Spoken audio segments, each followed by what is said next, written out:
Very good morning all. Welcome to రాజుగారి tricks YouTube channel. ఈ channel ఎవరైనా subscribe చేసుకోలేనట్లయితే అందరూ సబ్స్క్రైబ్ చేసుకోండి.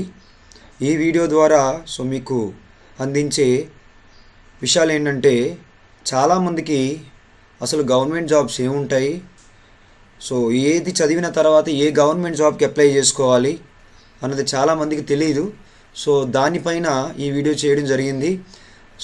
చివరి వరకు వాచ్ చేయండి. ప్రతి ఒక్కరికి యూజ్ అవుతుంది ఈ వీడియో. అయితే మనకి గవర్నమెంట్ జాబ్స్కి వచ్చినట్లయితే చాలామందికి ఉండే డౌట్ ఏంటంటే డిగ్రీ అయిపోయిన తర్వాత ప్రైవేట్ జాబ్ చేయాలా, గవర్నమెంట్ జాబ్ చేయాలా, లేదనంటే పోస్ట్ గ్రాడ్యుయేషన్ చేయాలా. ఈవెన్ పోస్ట్ గ్రాడ్యుయేషన్ అయిపోయిన తర్వాత కూడా మళ్ళీ ప్రైవేట్ జాబ్ జాయిన్ అవ్వాలా, లేదంటే పిహెచ్డీ చేయాలా, లేదనంటే ఏదైనా గవర్నమెంట్ జాబ్కి ప్రిపేర్ అవ్వాలా అన్న ఒక క్వశ్చన్ చూసుకున్నట్లయితే ప్రతి ఒక్కరికి వచ్చే థాట్ ఏంటంటే గవర్నమెంట్ జాబ్కి ప్రయత్నిస్తాం, అట్లీస్ట్ మా వయసు ఉన్నంత వరకు గవర్నమెంట్ జాబ్కి ప్రయత్నించి తర్వాత వీలవనట్లయితే అప్పుడు ప్రైవేట్ జాబ్స్ ప్రిఫర్ చేద్దామని చెప్పేసి ప్రతి ఒక్కరూ అనుకుంటారు. అయితే దానికి సంబంధించి ఇప్పుడు గవర్నమెంట్ జాబ్కి ప్రిపేర్ అవ్వాలని ఎందుకు ప్రతి ఒక్కరూ అనుకుంటారంటే మనందరికీ తెలిసినట్లుగానే ఒకటి జాబ్ సెక్యూరిటీ, ఇంకొకటి ఏంటి అని అంటే సొసైటీలో రెస్పెక్ట్. ఓకేనా, జాబ్ సెక్యూరిటీ అంటే ఈవెన్ కరోనా టైంలో కూడా మనకి ప్రతి ఒక్కరికి కూడా శాలరీలు అనేవి గవర్నమెంట్ సైడ్ నుంచి అయితే ఆగవు, బట్ ప్రైవేట్ ఎంప్లాయీస్ చాలా ఇబ్బంది పడ్డారు. తర్వాత జాబ్ సెక్యూరిటీ, మీకు ఈవెన్ ఏదైనా తప్పు చేసినట్లయితే సస్పెండ్ చేస్తారు తప్ప జాబ్లో నుంచి తీయలేరు, అవునా కదా. అండ్ ఇంకా ఇవి కాకుండా మీకు చాలా ఫెసిలిటీస్ ఉన్నాయి. సొసైటీలో రెస్పెక్ట్. మీకు ఒక గవర్నమెంట్ జాబ్ వచ్చినట్లయితే మీ ఊర్లో మీరు ఒక రోల్ మోడల్ కింద తయారవుతారు. ఓకేనా, సొసైటీలో మంచి రెస్పెక్ట్ ఉంటుంది. అలాగే ఏ గవర్నమెంట్ జాబ్ అయినా కానీ అది పబ్లిక్కి సర్వీస్ చేసే జాబే కాబట్టి ఒక గవర్నమెంట్ జాబ్ సంపాదించినట్లయితే దాని ద్వారా మీరు పబ్లిక్ సర్వీస్ చేయొచ్చు. ఓకేనా, ఇలా మనకి గవర్నమెంట్ జాబ్లో చాలా ఫెసిలిటీస్ ఉన్నాయి. ఈవెన్ మీరు ఒక గవర్నమెంట్ జాబ్ వచ్చిన తర్వాత 2 years సర్వీస్ చేసిన తర్వాత మీరు ఏమైనా ఫర్దర్గా స్టడీస్ చేసుకుందామన్నా, ఎంఎస్ చేద్దాం అనుకున్నా కానీ గవర్నమెంటే మీకు లోన్ ప్రొవైడ్ చేస్తుంది అండ్ మీ శాలరీ కూడా అందులో ఏమీ ఆగదు. ఓకేనా, ఈ ఫెసిలిటీస్ అన్ని దృష్టిలో పెట్టుకొని ప్రతి ఒక్కరూ ఏమనుకుంటారంటే గవర్నమెంట్ జాబ్స్కి ప్రిపేర్ అవుదాం అనుకుంటారు. ఓకేనా, ప్రతి ఒక్కరూ గవర్నమెంట్ జాబ్కి ప్రిపేర్ అవుదాం అనుకుంటారు. అయితే మరి గవర్నమెంట్ జాబ్కి ప్రిపేర్ అవుదాం అనుకునేటప్పుడు అసలు గవర్నమెంట్ సెక్టార్లో ఏ గవర్నమెంట్ జాబ్స్ ఉన్నాయి, అసలు ఏ గవర్నమెంట్ జాబ్కి ప్రిపేర్ అవ్వాలి అన్నది చాలామందికి డౌట్. అసలు మనకి జాబ్స్ ఏంటంటే సెంట్రల్ లెవెల్ జాబ్స్లో మనకి group A, group B, group C, group D central లెవెల్లో ఈ పోస్టులు ఉన్నాయి. అయితే మనకి ఈ గ్రూప్ ఏ పోస్టులు అనేవి ఏ విధంగా రిక్రూట్ చేసుకుంటారు. ఓకేనా, గ్రూప్ ఏ పోస్టులు అనేవి ఏ విధంగా రిక్రూట్ చేసుకుంటారు అని అంటే చాలామందికి ఈ విషయం తెలిసే ఉంటుంది అనుకున్నాను. యూపీఎస్సి బోర్డు ద్వారా, union public service commission board ద్వారా, ఓకేనా, prelims exam, mains exam, interview, ఇలా ప్రిలిమ్స్, మెయిన్స్, ఇంటర్వ్యూ అని 3 ఎగ్జామ్స్ ద్వారా యూపీఎస్సి బోర్డు ద్వారా సివిల్స్ ఎగ్జామ్ ఓకేనా, సివిల్స్ ఎగ్జామ్ ద్వారా గ్రూప్ ఏ పోస్టులు సెలెక్ట్ చేస్తారు. మీరు ఆల్రెడీ వినే ఉంటారు, ఐఏఎస్, ఐపీఎస్, ఐఎఫ్ఎస్, ఓకేనా, Indian administrative service, foreign service, ఈ జాబ్స్ ఉన్నాయి కదా, అవన్నీ గ్రూప్ ఏ పోస్టులు, సెంట్రల్ లెవెల్లో హైయెస్ట్ క్యాడర్ జాబ్స్. ఈ జాబ్స్ అనేవి యూపీఎస్సి బోర్డు ద్వారా, union public service commission board ద్వారా సివిల్స్ ఎగ్జామ్స్ని కండక్ట్ చేసి గ్రూప్ ఏ పోస్ట్ని సెలెక్ట్ చేస్తారు. ఓకేనా, అది గ్రూప్ ఏ పోస్టులు. అయితే నెక్స్ట్ మరి group B, group C, group D central లెవెల్లో ఏ నోటిఫికేషన్ ద్వారా రిక్రూట్ చేస్తారు అని అంటే అది ఏ నోటిఫికేషన్ ద్వారా అని అంటే ఎస్ఎస్సి, స్టాఫ్ సెలక్షన్ కమిషన్. ఓకేనా, స్టాఫ్ సెలక్షన్ కమిషన్. ఈ స్టాఫ్ సెలక్షన్ కమిషన్ ద్వారా మిగతా పోస్టులన్నీ రిక్రూట్ చేస్తారు. అయితే ఈ స్టాఫ్ సెలక్షన్ కమిషన్లో ఉండే నోటిఫికేషన్స్ ఏంటి, వాటి తాలూకా డీటెయిల్స్ ఏంటి, సెలక్షన్ ప్రొసీజర్ ఏంటి, ఏజ్ లిమిట్స్ ఏంటి, ఇవన్నీ 1 by 1 డిస్కస్ చేద్దాం. అయితే ఇందులో మనకి ఏంటంటే స్టాఫ్ సెలక్షన్ కమిషన్ ద్వారా మనకి రిక్రూట్ చేసే పోస్టులు ఏంటంటే సిజిఎల్, కంబైన్డ్ గ్రాడ్యుయేట్ లెవెల్, అలాగే CHSL, combined higher secondary level, and MTS, multi tasking staff. ఓకేనా, వీటిని మనం మేజర్ నోటిఫికేషన్స్ కింద కన్సిడర్ చేసుకుంటాం. ఎందుకు అనంటే ఈ నోటిఫికేషన్స్ ఎవ్రీ ఇయర్ వస్తాయి, అలాగే వాటితో పాటుగా మోర్ నెంబర్ ఆఫ్ వేకెన్సీస్ ఉంటాయి. అందుకని వీటిని మనం ఎలా కన్సిడర్ చేస్తామనంటే సో మేజర్ నోటిఫికేషన్స్ కింద కన్సిడర్ చేస్తాం. ఎస్ఎస్సిలో ఈ నోటిఫికేషన్స్ అనేవి ఉన్నాయనంటే ఇవి కాదు, ఇంకా చాలా నోటిఫికేషన్స్ ఉన్నాయి, నియర్లీ 10 నోటిఫికేషన్స్ ఉన్నాయి.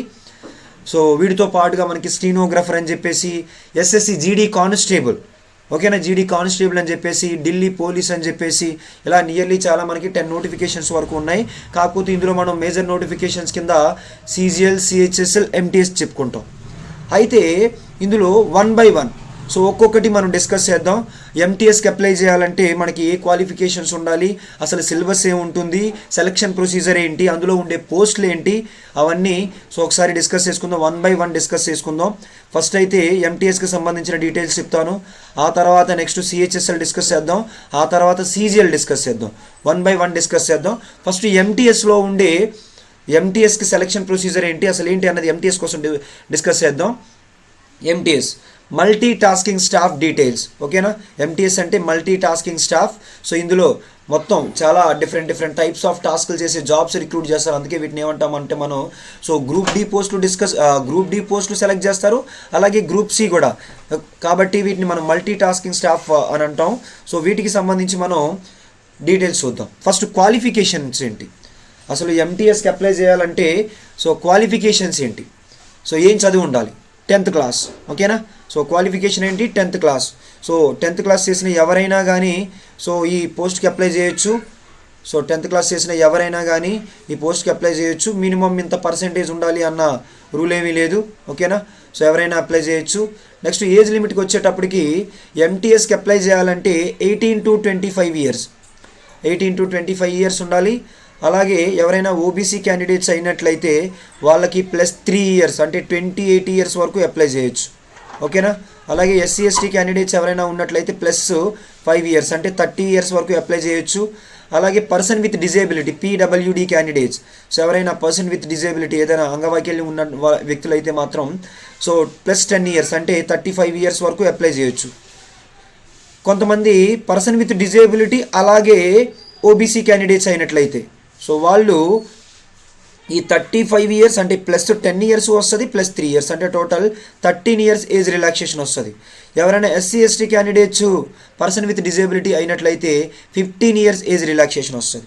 అలాగే ఎక్స్ సర్వీస్ మెయిన్కి +3 ఇయర్స్. +3 ఇయర్స్ అంటే ఏంటి అని అంటే so service +3 years. For example అతను 20 ఇయర్స్ ఉన్నప్పుడు సర్వీస్లో జాయిన్ అయ్యాడు, ఇప్పుడు 30 ఇయర్స్ అయింది, రిటైర్ అయ్యి అప్లై చేద్దాం అనుకున్నారు అంటే అతను సర్వీసు 10 ఇయర్స్ చేశాడు ప్లస్ ఇదొక 3 ఇయర్స్. అతనికి ఏజ్ రిలాక్సేషన్ ఎంత లభిస్తుంది అంటే 13 ఇయర్స్ లభిస్తుంది, ఓకేనా. ఒకవేళ ఇతను ఓబీసీ క్యాండిడేట్ అయినట్లయితే ఈ 3 ఇయర్స్ + 3 ఇయర్స్ సర్వీస్తో పాటుగా 6 ఇయర్స్ ఏజ్ రిలాక్సేషన్ లభిస్తుంది, ఓకేనా. సో అప్లై చేసే వాళ్ళకి 10th క్లాస్ క్వాలిఫికేషన్ అయి ఉండాలి. Age limit 18 to 25.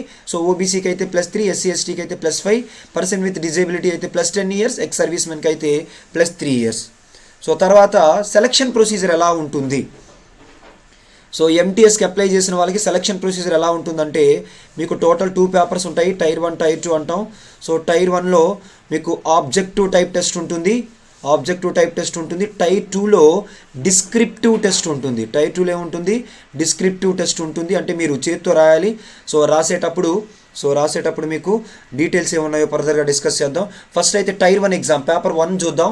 SSC ఎంటీఎస్లో paper 1 exam ఏంటి అని అంటే పేపర్ 1లో అసలు మీకు సబ్జెక్ట్స్ ఏముంటాయి, ఎన్ని మార్క్స్ వస్తాయి, ఓకేనా, డ్యూరేషన్ ఎంత అని ఒకసారి చూసినట్లయితే మీరు general intelligence and reasoning. So general intelligence and reasoning అని అంటే సో చూడండి ఒకసారి, జనరల్ ఇంటెలిజెన్స్ అండ్ రీజనింగ్ అని అంటే సో మీకు రీజనింగ్ అని అంటాం, ఓకేనా, రీజనింగ్ అంటాం. సో ఈ రీజనింగ్ నుంచి మీకు 25 క్వశ్చన్స్ వస్తాయి. ఎన్ని మార్క్స్కి అని అంటే 25 మార్క్స్కి ఓవరాల్గా. అలాగే మీకు సపరేట్గా సెక్షనల్ టైమింగ్స్ అంటూ ఏమీ ఉండవు. First 25 questions 25 marks. తర్వాత న్యూమరికల్ యాప్టిట్యూడ్ అన్న మ్యాథ్స్ అన్న ఒకటే, ఓకేనా. సో మ్యాథ్స్ నుంచి మీకు 25 క్వశ్చన్స్ వస్తాయి, 25 మార్క్స్. జనరల్ ఇంగ్లీష్ నుంచి 25 క్వశ్చన్స్ వస్తాయి, 25 మార్క్స్. జనరల్ అవేర్నెస్ అంటే ఇందులో ఏముంటుందని అంటే జనరల్ అవేర్నెస్లో మీకు ఉండే సబ్జెక్ట్స్ ఏంటంటే సో జనరల్ సైన్స్లు ఉంటాయి. జనరల్ సైన్స్లు అంటే సో మనం చిన్నప్పుడు చదువుకుంటాం కదా, physics, chemistry, biology, history, Geography. So ఇవన్నీ కలిపి టోటల్ 10 సైన్స్లు ఉంటాయి. ఈ 10 సైన్స్లు ప్లస్ ఓకేనా, స్టాటిక్ జీకే, ఓకేనా, స్టాటిక్ జీకే. అలాగే last 6 months current affairs, last 6 months current affairs, ఇవన్నీ కలిపి 25 క్వశ్చన్స్ వస్తాయి. ఓవరాల్గా 25 మార్క్స్కి ఉంటాయి. మొత్తం మీకు పేపర్ ఎన్ని మార్క్స్కి ఉంటుందంటే 100 మార్క్స్కి ఉంటుంది. ఎన్ని క్వశ్చన్స్ వస్తాయంటే 100 క్వశ్చన్స్ వస్తాయి. ఓకేనా, ఓవరాల్గా డ్యూరేషన్ ఎంత అంటే 90 minutes, 1.5 hours. ఈ 90 minutesలో మీరు ఏ సెక్షన్ అయినా రాసుకోవచ్చు. సెక్షనల్ టైమింగ్స్ అంటూ ఏమీ లేవు. అండ్ ఇంకొకటి ఏంటంటే ఇక్కడ మనకి నెగిటివ్ మార్కింగ్ ఉంటుంది. నెగిటివ్ మార్కింగ్ ఏంటంటే మీరు ఏదైనా ఒక క్వశ్చన్ రాంగ్ చేసినట్లయితే మీకు వచ్చిన స్కోర్లో నుంచి 0.25 మార్క్స్ నెగిటివ్ చేస్తారు. ఓకేనా, మీకు వచ్చిన స్కోర్లో నుంచి 0.25 మార్క్స్ నెగిటివ్ చేస్తారు. డైరెక్ట్గా మీరు ఏదైనా ఒక క్వశ్చన్ రాంగ్ చేస్తే 0.25 పోతాయి అనుకుంటారు, కానీ 0.25 కాదు 1.25 పోతాయి. ఎలా అంటే సో మీకు ఒకవేళ ఆ క్వశ్చన్ కరెక్ట్ అయినట్లయితే దానికి 1 మార్క్ వచ్చి ఉండేది, ఆ 1 మార్కు పోయింది. దానితో పాటుగా మీకు వచ్చిన స్కోర్లో నుంచి 0.25 నెగిటివ్ చేస్తారు. మొత్తం 1.25 మార్క్స్ నెగిటివ్ చేస్తారు. ఓకేనా, కాబట్టి ఎప్పుడైనా ఏదైనా క్వశ్చన్ ఆన్సర్ చేసేటప్పుడు కేర్గా ఆన్సర్ చేయండి. ఇది టైర్ 1. ఓకేనా, సో పేపర్ 1 అంటాము మల్టీ టాస్కింగ్ స్టాప్లో. పేపర్ 1 ఎవరైతే క్లియర్ చేస్తారో వాళ్ళకి మాత్రమే టైర్ 2 కండక్ట్ చేస్తారు. టైర్ 2 మనం పేపర్ 2 కింద చెప్తాము. సో ఈ పేపర్ 2లో ఇది పేపర్ 2 అనేది డిస్క్రిప్టివ్ టెస్ట్. ఓకేనా, అసలు ఈ డిస్క్రిప్టివ్ టెస్ట్లో ఏముంటుంది ఒకసారి చూడండి. ఏముంటుంది అని అంటే ఈ డిస్క్రిప్టివ్ టెస్ట్లో short essay or letter writing. ఓకేనా, ఏ లాంగ్వేజ్లో ఉంటుందని అంటే ఇంగ్లీష్ కానీ లేదా 8th షెడ్యూల్లో ఇన్వాల్వ్ చేసిన ఏ లాంగ్వేజ్ అయినా, మన తెలుగులో కూడా రాసుకోవచ్చు. 10th క్లాస్ బేస్డ్ కాబట్టి తెలుగులో కూడా మీరు లెటర్ రైటింగ్ రాసుకోవచ్చు. ఓకేనా, ఈ లాంగ్వేజ్లో మీరు ఇంగ్లీష్లో కానీ తెలుగులో కానీ మీరు ఓవరాల్గా సో లెటర్ రైటింగ్ ఉంటుంది. మొత్తం ఎన్ని క్వశ్చన్స్ ఉంటాయనంటే so 25 question, not 25 questions, only 2 క్వశ్చన్సే ఉంటాయి. 2 క్వశ్చన్స్ ఏంటంటే షార్ట్ ఎస్ఐ ఒకటి, అలాగే లెటర్ రైటింగ్ ఒకటి. ఎస్ఐ రైటింగ్ ఒక 25 మార్క్స్ కన్సిడర్ చేస్తారు. అలాగే లెటర్ రైటింగ్ ఒక 25 మార్క్స్ కన్సిడర్ చేస్తారు. ఓవరాల్గా డ్యూరేషన్ ఎంత అంటే 35 minutes. ఓకేనా, 60 minutes ఎవరికైనా స్క్రైబ్ పెట్టుకునే వాళ్ళు, పర్సన్ విత్ డిజేబిలిటీ ఉన్న వాళ్ళు వేరే వ్యక్తుల చేత రాయిస్తారు కదా, స్క్రైబ్ పెట్టించుకుని వాళ్ళకి 60 minutes డ్యూరేషను. ఓకేనా, అయితే ఇది సో క్వాలిఫై అవ్వడానికి 33% పెడతారు. బట్ ఈ మార్క్స్ కూడా మీకు ఏంటంటే సో పోస్ట్ ఇచ్చేటప్పుడు ఇంక్లూడ్ చేస్తారు. టైర్ 1లో వచ్చిన మార్క్స్, టైర్ 2లో వచ్చిన మార్క్స్, అదే పేపర్ 1 పేపర్ 2లో వచ్చిన మార్క్స్ మొత్తం కన్సిడర్ చేసి వాటి ప్రకారం మీరు సో మెరిట్ లిస్ట్లో మీకు సో పోస్ట్ అనేది ఇవ్వడం జరుగుతుంది. సో మొత్తానికి tier 1 tier 2 paper 1 paper 2 clear చేసినట్లయితే సో మీకు జాబ్ వచ్చినట్లయితే దాని ప్రకారం మీకు ఏంటంటే పోస్టులు అనేవి ఇస్తారు. అయితే దీనికి సంబంధించి మీకు సిలబస్ ఏముంటుంది, మీకు ఉండే సబ్జెక్టులు ఏంటంటే సో ఈ 4 సబ్జెక్ట్స్ ఉంటాయి కదా, ఆ 4 సబ్జెక్ట్స్కి సంబంధించి సిలబస్ ఏంటి ఒకసారి చూసినట్లయితే ఫస్ట్ ఒకసారి చూడండి. General intelligence and reasoning topics. Reasoning నుంచి మీకు సో ఈ టాపిక్స్ ఉంటాయి: number and alphabetic series, coding and decoding, analogy, odd man out, syllogism, direction sense, ranking, non verbal, paper folding and cutting, mirror image, embedded and or complete the image, counting figures, blood relations, matrix, mathematical calculations, words order according to the dictionary. So అలాగే number of questions 25 questions ఉంటాయి, already మీకు తెలుసు. Next SSC MTS చూసినట్లయితే numerical aptitude topics. Numerical aptitude topics అంటే ఏంటంటే maths, దాన్ని మనం ఏమంటామంటే ప్యూర్ మ్యాథ్స్, అర్థమెటిక్ రెండు ఉంటాయి ఎస్ఎస్సి ఎగ్జామ్స్లో. బ్యాంకింగ్ ఎగ్జామ్స్లో అయితే ఓన్లీ క్వాంటిటేటివ్ ఆప్టిట్యూడే ఉంటుంది, కానీ ఎస్ఎస్సి ఎగ్జామ్ ఏ ఎగ్జామ్ రాసినా కానీ మీకు అర్థమెటిక్తో పాటుగా ప్యూర్ మ్యాథ్స్ టాపిక్స్ కూడా ఉంటాయి. ఒకసారి సిలబస్ చూసినట్లయితే number system, LCM and HCF, percentage, average, time and work, profit and loss, ratio, mixed and alligation, time, speed, distance, CI and SI, geometry, mensuration, trigonometry, DI, algebra. So వీటి నుంచి మీకు 25 questions వస్తాయి. అలాగే next English language చూసినట్లయితే spot the errors, fill the blanks, synonyms, antonyms, spelling detection, misspelled words, idioms and phrases, one word substitutions, improvement of sentence, comprehensive passages and so ఇంకా మీకు grammar కూడా ఉంటుంది. మొత్తం 25 క్వశ్చన్స్ వస్తాయి. వీటితో పాటుగా మీకు సో నెక్స్ట్ జనరల్ సైన్స్ చూసినట్లయితే సో చూడండి ఒకసారి మీకు అందులో సో ఇండియాకి సంబంధించి వాటి పక్కన ఉన్న కంట్రీస్కి సంబంధించి కూడా history, culture, geography, economic science, economic science, ఇవన్నీ general polity, scientific research, science, current affairs, books and authors, sports, important schemes, important days, portfolio, people in news, ఇవన్నీ అడుగుతారు. ఓకేనా, సో తర్వాత నెక్స్ట్ ఎంటీఎస్లో ఉండే పోస్టులు ఏంటి సో ఒకసారి మీరు చూడండి. ప్యూన్, సో డాఫ్టరీ, సో జమీదార్, జూనియర్ జస్టినర్ ఆపరేటర్, ఫారస్, చౌకీదార్, సఫాయి వాలా, సో ఈ టైప్ ఆఫ్ పోస్టులు ఉంటాయి. ఓకేనా, సో ఎవరైనా సో విల్లింగ్ అయినట్లయితే ఒకసారి ఈ డీటెయిల్స్ చూసుకొని దానికి తగ్గట్టుగా అందరూ అప్లై చేసుకోండి. ఓకేనా, thank you all. And next వీడియోలో మనం ఎస్ఎస్సి సిహెచ్ఎస్ఎల్కి సంబంధించిన డీటెయిల్స్ డిస్కస్ చేద్దాం, ఓకేనా. సో ఎంటీఎస్కి సంబంధించి ఇది, ఓకేనా. ఎవరైనా మీ ఫ్రెండ్స్ ఉన్నట్లయితే సో వాళ్ళకి కూడా యూజ్ అవుతుంది. ఈ వీడియో షేర్ చేయండి. అలాగే సో మీకు నచ్చినట్లయితే లైక్ చేయండి, ఓకేనా. సబ్స్క్రైబ్ కూడా చేయండి. Thank you one and all.